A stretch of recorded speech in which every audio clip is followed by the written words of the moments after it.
proud of our team. Really good effort today. This is a good team we beat. They've played a hellacious non-conference schedule. And been on the road at Gonzaga, at Washington, at Kentucky, at Houston. I mean, I don't know if anyone's played a schedule like that, but they're dangerous because of their ability to shoot the basketball. They averaged 29 threes a game. They made 15 last game, made 9.2 coming in. And so that was a point of emphasis for us, was guarding the basketball, our ball screen defense, and then our rotations, and hopefully staying out of rotations. And I thought for the most part we did a pretty good job of that.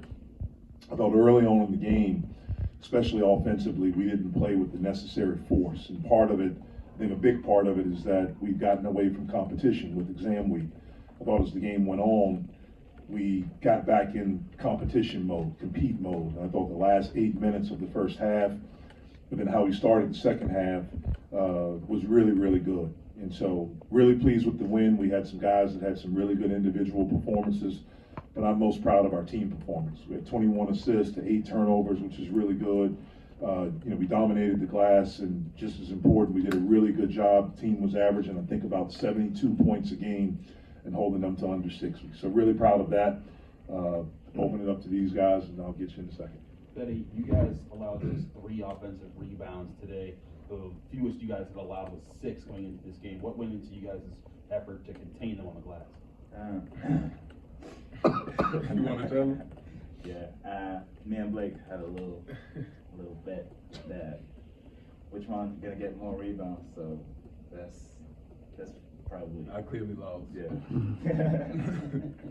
What'd you bet on? What was the bet? Whoever can get the most rebounds. Yeah. No, what was the bet? Like whoever. There's no betting in Yeah, college it's just- athletics. it's just- Friendly wager. Friendly bet, not great. And bet.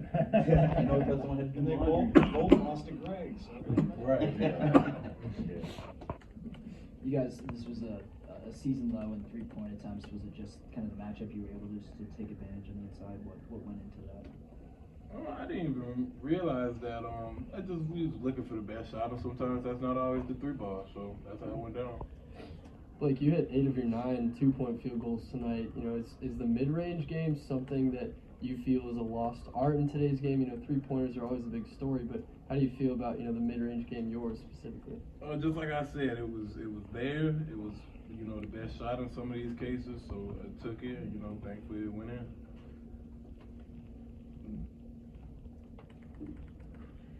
Fetty, Nelly was kind of everywhere tonight, passing, not just to you underneath, but he seemed like he was really comfortable out there facilitating. What have you noticed from him, not just tonight, but over these last few games that has led to his success?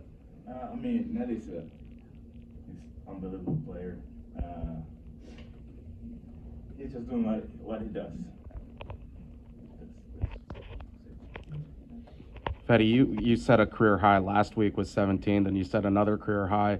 What has kind of allowed you to do that? Are you feeling more comfortable in your role? Like, what's going on with that?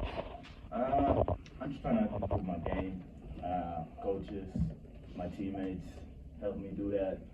I feel comfortable in the court, and that's probably just it. Where do you think that comfort's coming from, Betty? Practicing, having fun, playing basketball.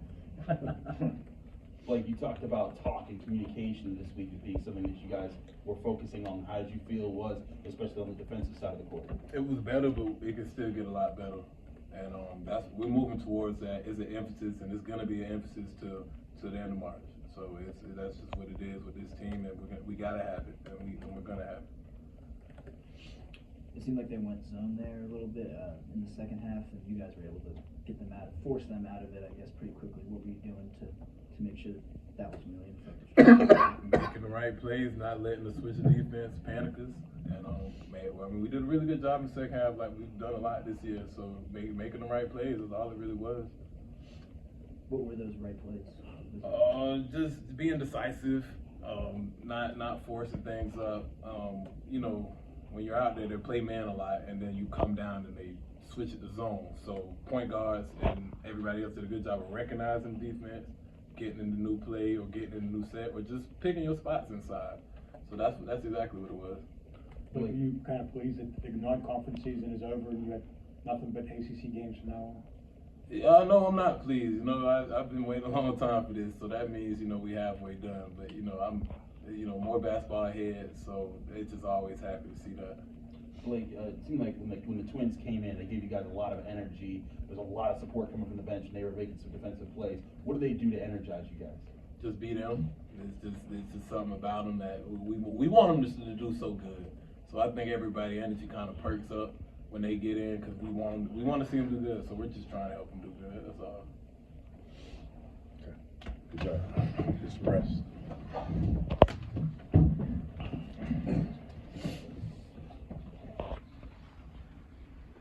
Jeff, what's it like having so many forwards this year that you can rotate in and out and you're getting that kind of consistent play? Yeah, I mean it's exciting. You know, it's exciting. They're good players. They're really good guys. They enjoy the process of working. You know, it was an early game, our earliest start this year, and we had an 8:30 shoot around. And I got here probably at 8. I walked out on the court, and it was 3 guys already here shooting.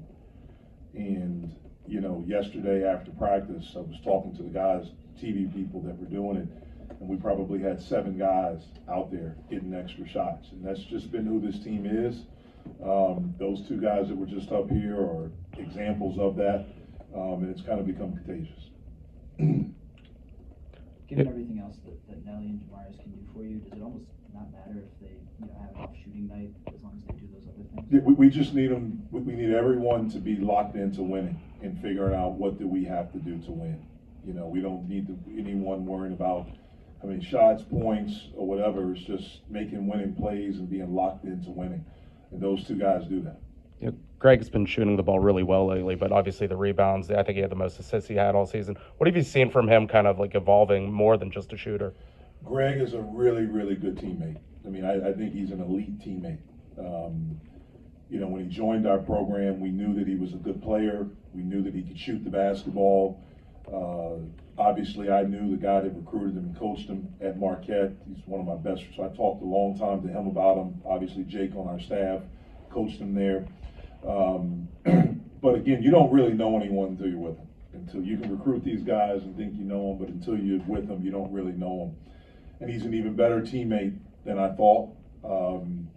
He's a guy that's willing to do whatever, like, and I mean that in a literal sense. Like he will, whether it's rebound. He's a really good team defender. He's a really good leader. He talks. You know, he doesn't have an ego problem. He has an ego that he thinks he's good, but he doesn't have an ego problem. And so he's been a joy to have in our program, and he's really helped us in every aspect of becoming a better team. I know you guys said John was unavailable for personal reasons. Is he all right? Yeah, he's fine. It's nothing physical. It's nothing academic. Nothing off the court. You know, just dealing with some things, and we support him. We have his back, and want to help him. I don't know. We'll see. What did a full non-conference schedule teach you about the team that you didn't already know? You know, we got off to a tough start. We really, the West Virginia game really knocked us back. I think we were so excited, and it was an unbelievable crowd, and then we got punched in the mouth. And I think that really hurt us for the next couple of games. You know, it's interesting. We played 12 games, 6 of them on the road. You know, 6 of them away from home. That's probably not ideal, but we've been road tested. I think we've been pretty good. Not on a neutral court. We were not good on a neutral court, but when we've gone to other people's places, we've been pretty good. We're going to need to be really good on Tuesday. I think we've gotten better. I think individually some guys have gotten better, which has helped us get better as a team. And so we're excited about continuing to grow. I think we still have a ceiling that we can get to, and we want to keep trying to work and trying to pursue that. Jeff, what's one thing you've learned about your team now that you maybe didn't know at the start of the season or right before it?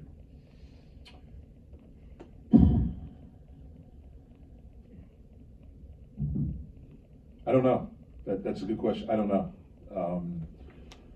I thought we had a chance to be good. I still think that.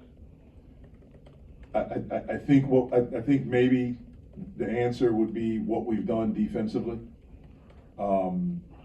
We've been pretty good in that area. We still have to get better rebounding. I thought we would struggle rebounding, and we have. We have to get better. We've gotten better the last 2 games, but as we go up against better competition, obviously, that'll be the test. But I like how we've progressed throughout the season. When it comes to Nelly, obviously at his previous school, he was called on a lot to score. Now you have guys like Blake and Greg for him to facilitate to. How have you noticed his growth as more of a facilitator and less as a primary scorer? Well, I think at Colgate, I think Nelly's primary job was to win and to do whatever it took to win. And I think he did that. He obviously did that at an incredibly high level. It just happened that he scored. And they had other guys. I mean, they were really, really good. So they had other guys that scored as well. I mean, he's, if you take today's game away, the last 4 games, he was like right at 17 a game, 16.8, I think is what it was. And his percentages were really good just because he didn't score today. I mean, he's a good player and he can impact the game in a lot of different ways. And probably just as important, he's mature enough to understand that, which is a big thing for us. Do you have much of a chance to look at Syracuse? No, I'm watching them right now. When those guys were talking, I was watching them. I saw a little bit of the Georgetown game, and I saw a little bit of someone else they were playing. It was on. I watched a little bit of it, but I haven't watched them a lot. Obviously, Coach Boeheim's been running a 2-3 zone for the last 5 decades or so. I mean, from what you've seen over these last handful of years, how has that zone defense evolved, and what are the kind of tricks to getting past it? Well, it's not tricks. You got to play good basketball. That's what you have to do. The zone is different when you play them the first time. For us, every time we played them the first time, we really struggled in the first half because we're not going to be able to simulate it. They do it every day. We're going to try to simulate and do some things, but there's certain areas we want to try to attack. If you can get out in transition, if you can do that, if you can get on the glass, obviously you have to make some shots. But my main thing for them is going to be, we have to defend at a high level. Again, I haven't watched them a lot. I know Edwards is having a heck of a year. I actually looked at their stats the other day. I just wanted to just take a peek at them. I know he's having a heck of a year. Obviously, Gerard can shoot. Mintz is a terrific talent and is playing really well. And the thing about their team is that as the season goes on, they normally get better because they're young guys and they have some young guys. They learn the zone. They learn the nuances of the zone more. And so we know it'll be a tough challenge for us. It's a tough place to play, but we're excited for it. That dome is a larger facility. It's kind of different in terms of like depth perception for shooters, and it's different in terms of just sound and everything.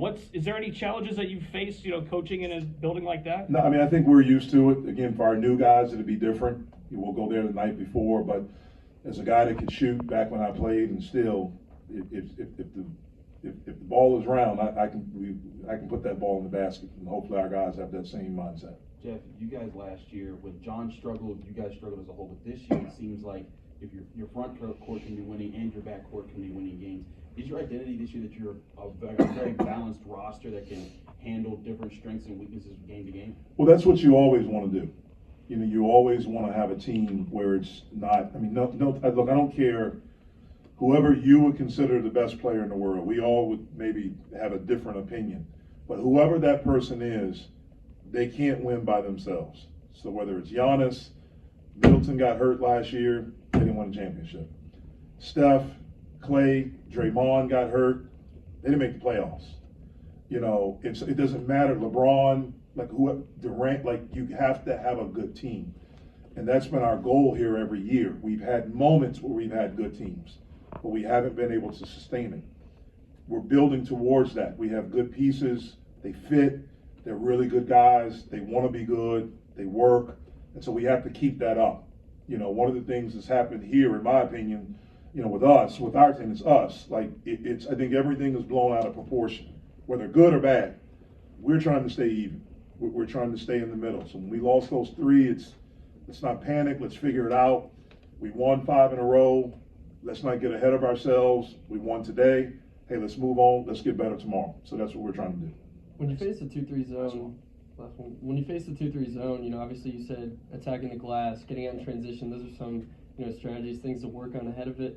But in terms of the front court presence, they have Edwards, they have bigs down there. what kind of strategies are you going to work on with Fede, with your other bigs ahead of this game on Tuesday? They have to be able to finish through contact, and they have to be able to catch and finish quickly when they get it down there. Edwards is an unbelievable shot blocker. He's a rim protector. You know, they have some other guys back there that can do it.